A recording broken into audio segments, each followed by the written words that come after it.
you very much. I'm happy to be here, first off. And good morning, even if it's here. Good morning. It's late. Buongiorno. Good afternoon. So, Oh, yeah.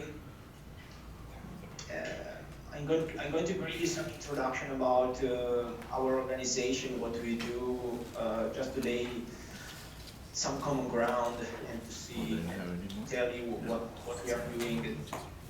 Can you, because I hear my voice back, could you? It's okay here. Yeah. Okay, so first off, what is the organization Moneta Bene Comune? Let's say that we are part of the IMMR and we are campaigning for a ground-up reform for the monetary system. Just to tell you who I am, so I was born in Genoa and I live in Milan. I'm a software engineer and I'm not I'm not an economist, neither graduated in economy matters.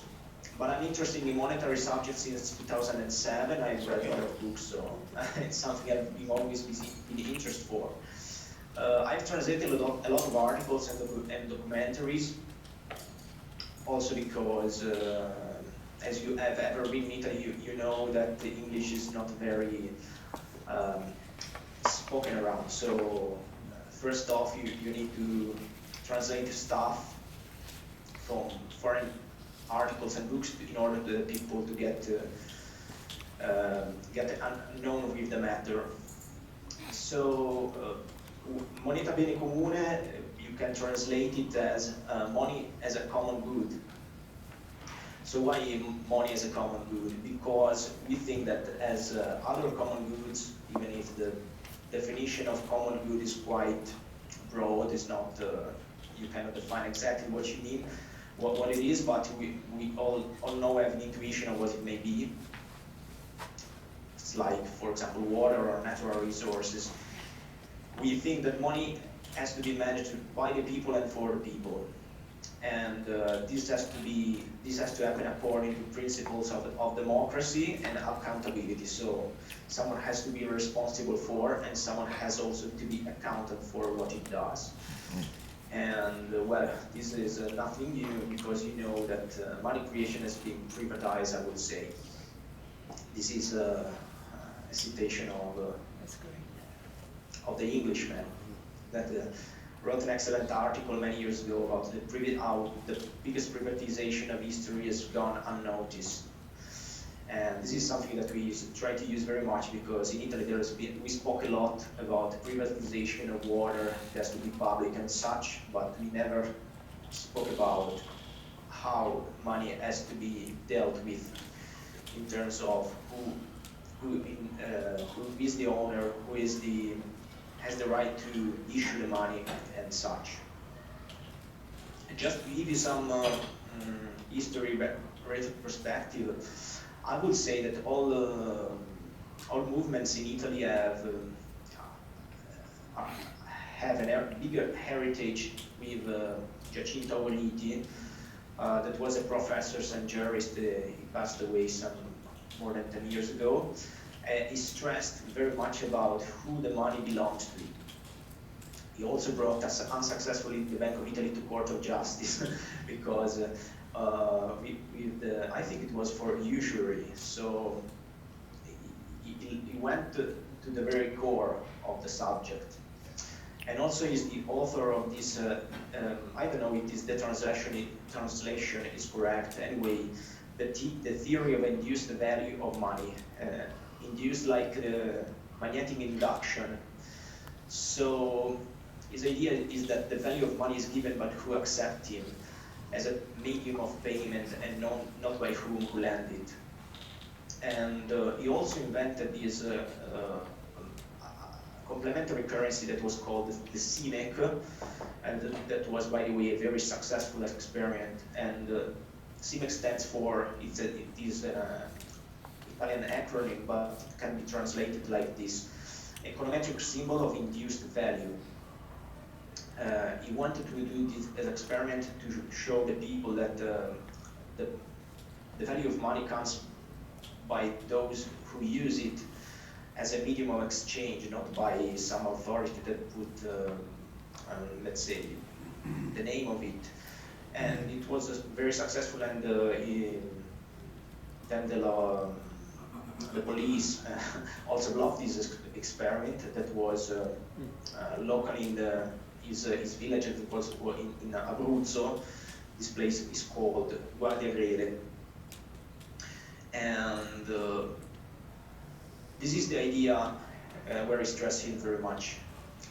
You see here, this is a Stimek, and this is an old 100.000 lire banknote. I know that in the dollars it's different. It stressed about the property of who belongs the money to, because it said proprietà del portatore. So the owner of the banknote is also who carries the banknote is the owner. While here in the lira you may find pagabile a vista al portatore means that it's a kind of false credit note, so that you can go to the bank, you get the money or the gold back. And actually, even if this was in about 10, 15 years ago, we see that the ownership of the money is still an open point, because still now people debate who the money belongs to, how the money creation should look like, how this creation should be accounted for, and this happens for either both for the current situation and both for how the monetary reform should look like, in a sense on how should we account for electronic currency and such. So I think that this is still an heritage of the idea that we still don't know exactly who owns the money and how all this stuff should look like. This was just to give you some retrospective of what has happened in Italy, just to show you where are we today.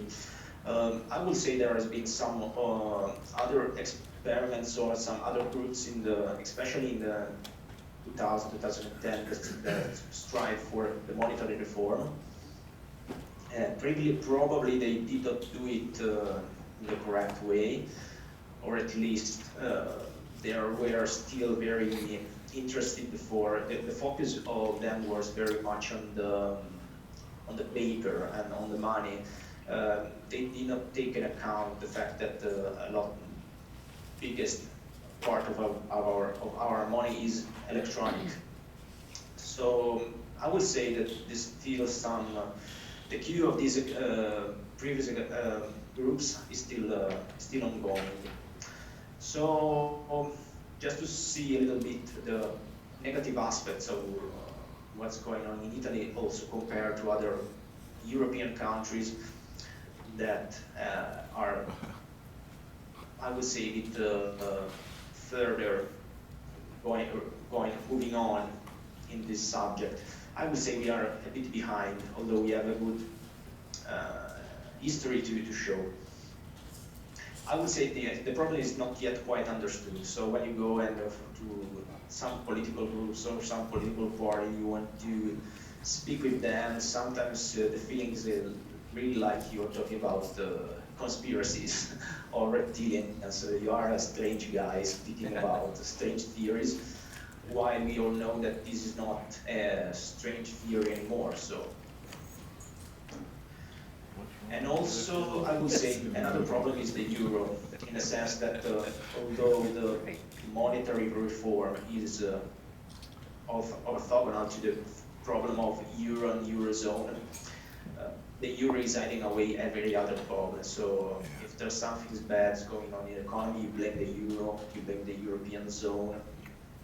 It could be part of the problem, it could be, but it's only a part, I would say.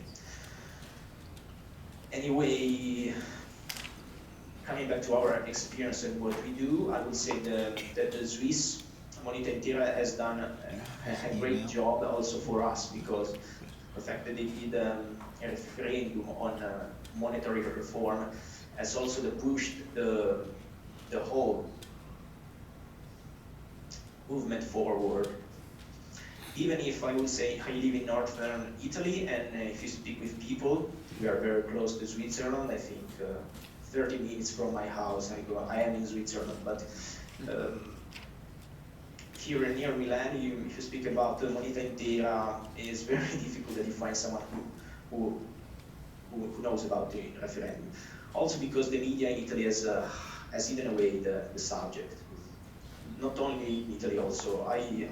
I subscribe to the Financial Times, and I don't feel the Financial Times publishes tons of articles all the time. I really wonder how they can do it, but there was not even an article about the Moneta Intera. But it's Financial Times, so you can expect from it. And I will say that the more the crisis, the more the people are looking for answers. So I see a lot of people interested about the root cause of the crisis, what we can fix, what not.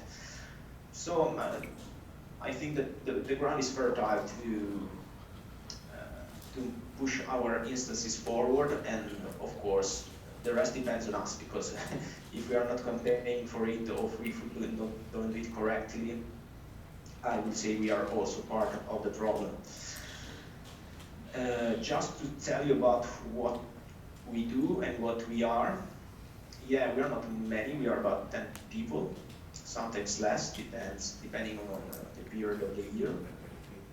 And as other IMMR groups, we are campaigning for a monetary reform that I will call it modern. So something that is free from metal and paper heritage of the previous approaches that you may have found in the past, and also in the recent past of Italy. And just to give you in a single slide, yeah, we want a public central bank that is responsible for the creation of every form of money, that either it can be coin or paper or electronic. And we want it to be a 100% public central bank. Now, before the euro, it was already complicated, because the public bank of Italy was as, I don't know how to say it in English, but it was a SPA, so it got shares from the biggest banks and insurances of all of Italy. Now it has grown even worse at the European level. We are not strongly neither against net pro the euro. Probably we think that we can find a solution also with the current situation. I mean, it's really orthogonal, this problem. Of course,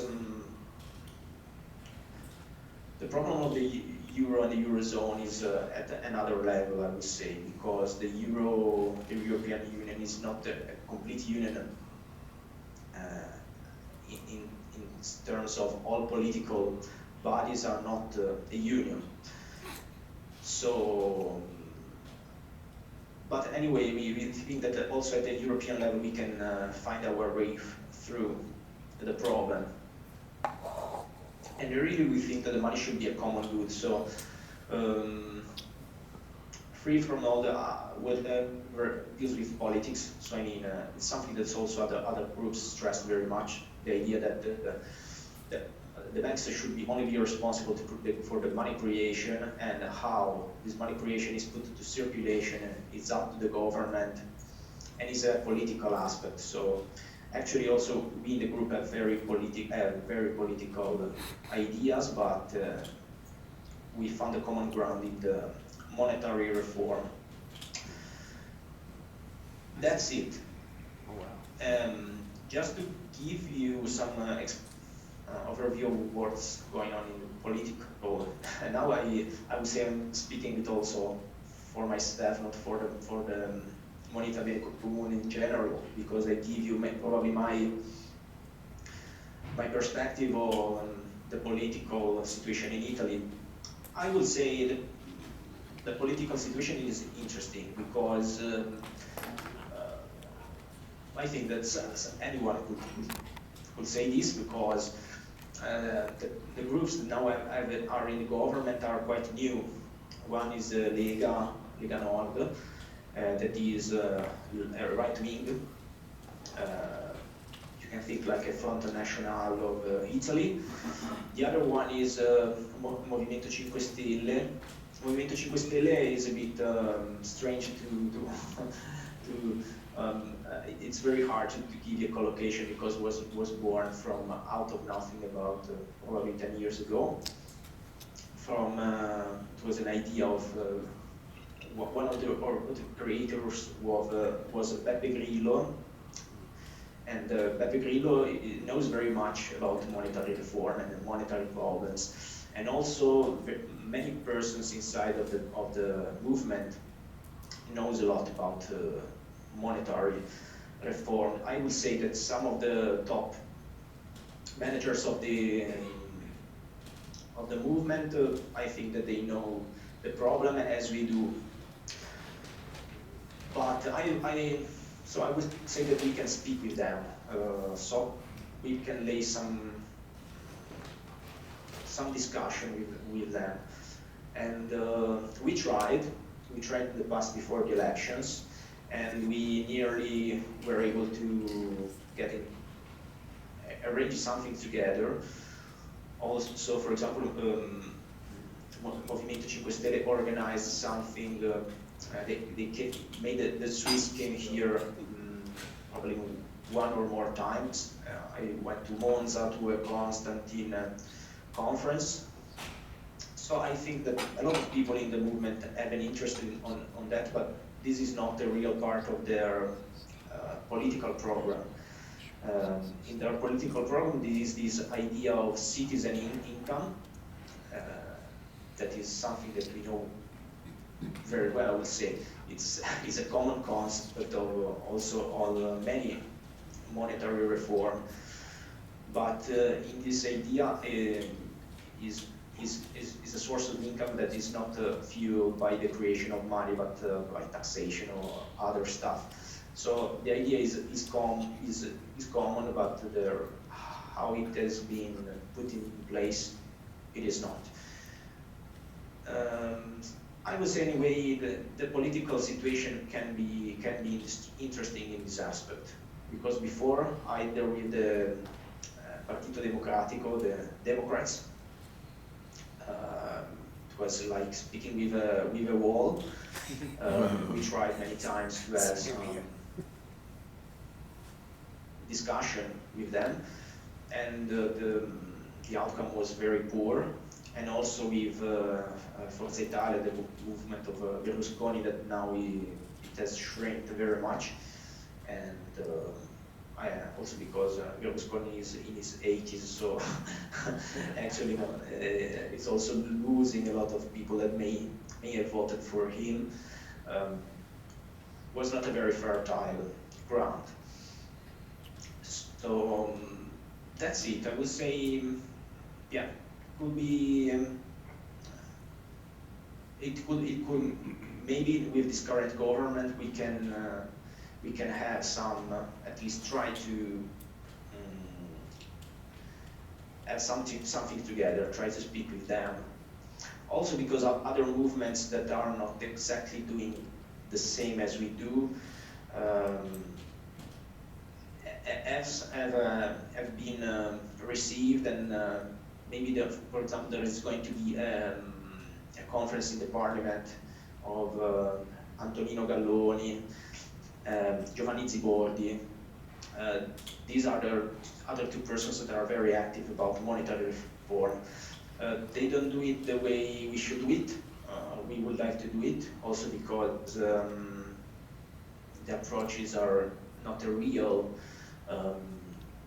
monetary reform like we intend him, like we think of, but at least I would say they have put the discussion to an higher level, so that's already important.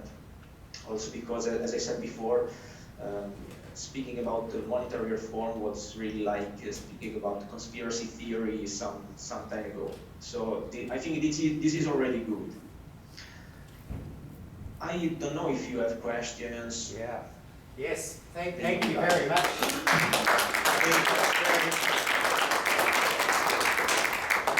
Maybe if you could stop sharing your screen. You're muted. I cannot hear you.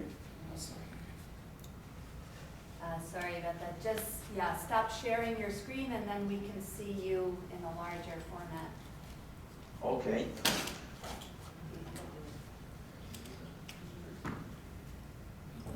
Stop share. Exactly. Okay. Perfect. Thank you. You're welcome. You have to. Do you have any questions about Moneta Bene Comune or the movement, Italy? I have one to start, if I may, and Stephen will have others, but you said you have 10 members. Sorry, Lucille, can you use the microphone so for the filming? You said you have 10 members, which is great, and I just wonder if what you perceive your immediate work as, and whether that includes kind of growing your membership, and if so, how you're going about doing that. So actually, I would say we are not very much. If the very active persons are less than 10, we are about 5 people. We are all around Italy, so we never meet very soon, very often. 3 of us are in Milan, so at least we are we are the closest ones. And about campaigning, well, actually we got in contact with people that came across the websites, and we meet at conferences. Now we are organized the Festival della Moneta, a Money Festival next year in Gradara. It's in central Italy, and I would say that people come more about well,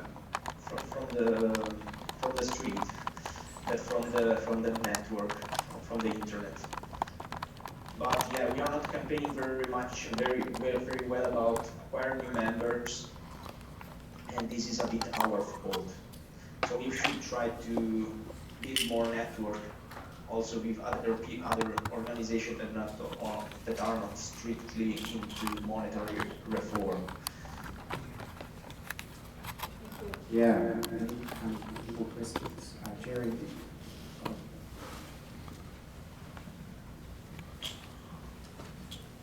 Are you in touch with Sergio Morandi and Constantine Benetta from Lugano? I'm not sure if you heard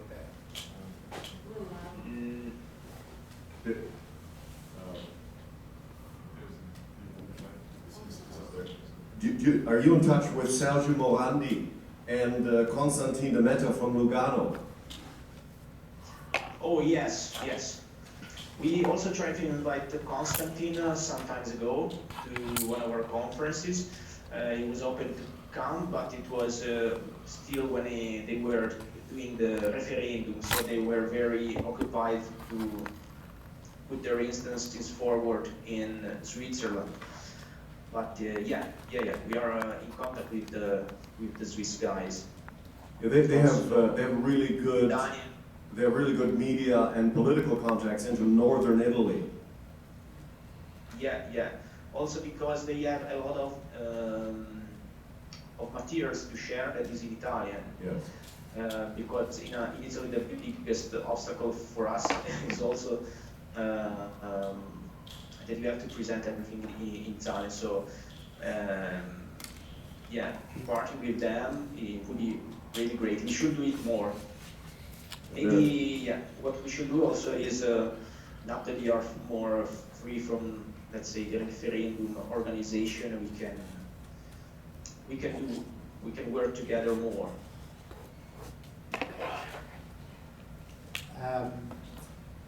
David, just while we're getting another question, you were talking about the Bank of Italy, and Yeah. were you suggesting that it was partly privately owned or fully privately owned? had private shareholders? Oh yes, yes. Yeah. The Bank of Italy is only, I don't remember the shares, but I think it was about 5% owned by the state through the IMSS. IMSS is those who pays the pensions when you retire. So all the other members were private banks like Unicredit, or also consider that in the 90s there has been a lot of privatization also at the bank level. Like the biggest bank before, they were owned by the bank. For example, Unicredit, that is the former Credito Italiano, was fully owned by the state. Now it has been privatized, and it is the biggest bank in Italy and one of the biggest of the whole Europe. So also this has become like this also for historical reasons. But yeah, now that we in the Eurozone is even more complicated. Also because I know in the Eurozone, I don't know how it's working, but also UK as a big shareholder of the European bank, but they never went inside the common monetary Eurozone. Yeah. I really wonder how they deal with it. I don't know, I'm just trying to create connections here. Are you, there's a couple of professors in Italy that are working on tax deferral vouchers. That would be like a sovereign money, very light. That would be freely transferable. I don't know if you're in touch with them. Who exactly? Oh boy, I need to get back in touch with them. It's been a while since we emailed back and forth. But it's from two different universities. They're suggesting essentially I don't know if you're familiar with the Greek, Yanis Varoufakis tried to do the same thing in Greece, where you create tax deferral vouchers that become transferable on the street. So it's within the EZ, it's not legal to create another currency, but essentially, I mean, everybody in theory, at least, is supposed to pay taxes. Well, whatever, let's not laugh too hard. And these are future, so these are deferrals on future tax payments that are then created as vouchers that you can trade depending on the value. And I'm sorry, It's Giovanni Zibordi, what you're referring to. That's I'll put you in like touch. I don't know. Okay, how can I translate it to English? Like yes, fiscal credit certificates, like kind of money that is like a discount on taxes. So kind of a broad idea, but it's not a real exactly money, but it's kind of money, yeah. yeah, well, you can't Could be in. you can't create anything other than euros within the EZ. So this is an attempt to get around that, to create liquidity within the Italian market. It's not exactly what we're trying to do, but there are enough similarities that cooperation, I think, is possible. Yeah, also because consider that the boundaries that as put in place by the euro, that you have with the Eurozone, also from the law point of view, does not allow you exactly to do what we would like to do. So I think that these other ways to get around the problem are good. I'm not against them. So yeah, it's something that is practical and you can make it work. They are good. Talking about persons that we are in contact with from the scientific point of view, they are Ugo Mattei, is a professor of the Hastings College. He stressed very much about the common good in general. Riccardo Petrella and also Guido Preparata. These are the membership of our scientific committee. And also, I'm in contact, for example, with Joseph Huber from Monetative, also because I translated Creating New Money in Italian some years ago. And yeah. these are the persons we also, Richard Werner, these are the persons we speak with, when we have doubts about money and monetary reform. Hi, I'm Jerry. I just missed kind of what you said about activism. Did you say that you felt you had more success with local people or people on the street or the internet? Sorry, I didn't. Did you you were saying you felt that you had more success with getting people at the street level rather than through the internet and on the web. Is that right? Yeah, because when you go to conferences, it's more easy to find people that are really interested in the subject. We also found some interesting persons out in the web, building networking, also exchanging email. I think they are both good ways to find people.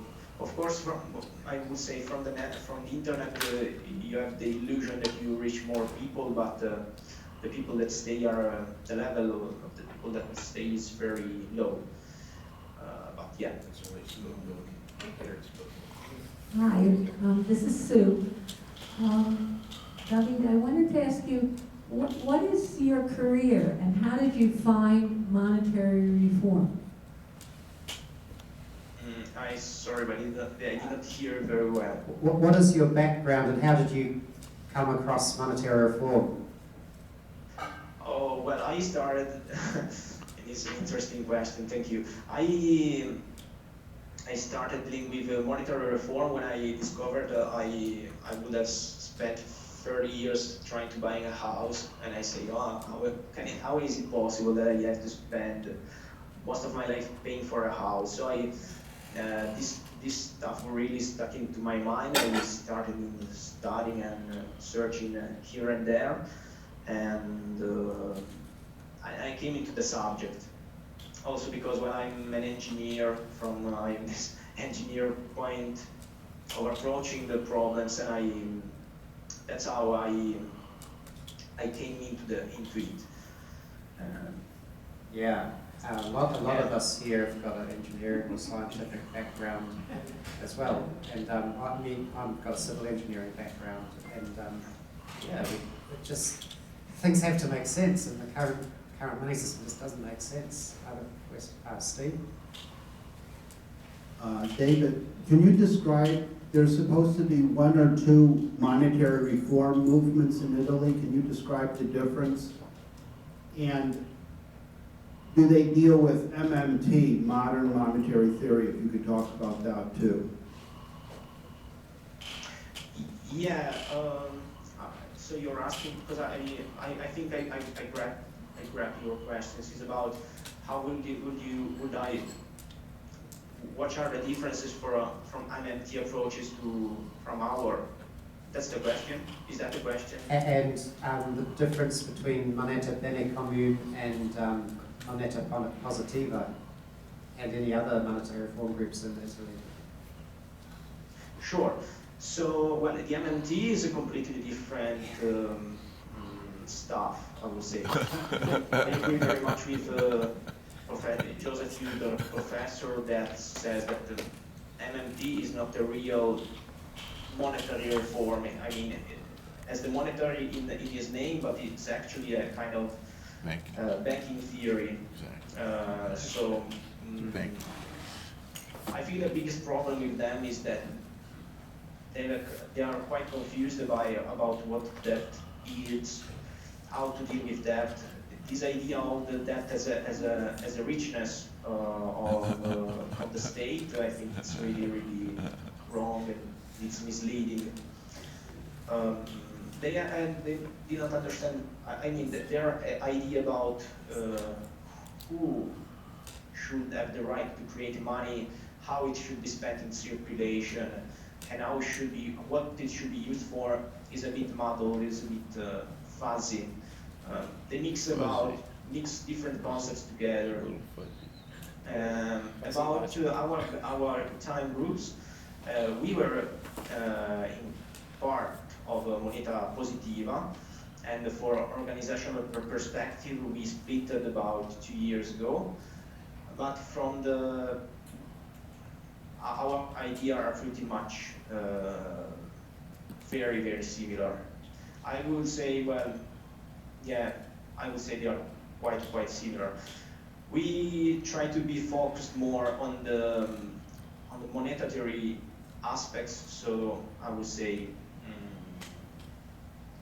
the reform as, for example, monetative or on-scale, think about it, rather than thinking about other approaches like complementary currencies or other workarounds in the current European situation to find some achievements. So yeah, our approach is more focused on the money, I would say. Great. Any more questions? Interesting. Okay, well, thank you so much, David. It's very interesting. Thank you for joining us. Grazie. Thank you. Arrivederci. Have a nice day. Bye. Bye. Bye, thank you. Thank you too. Bye. Very good.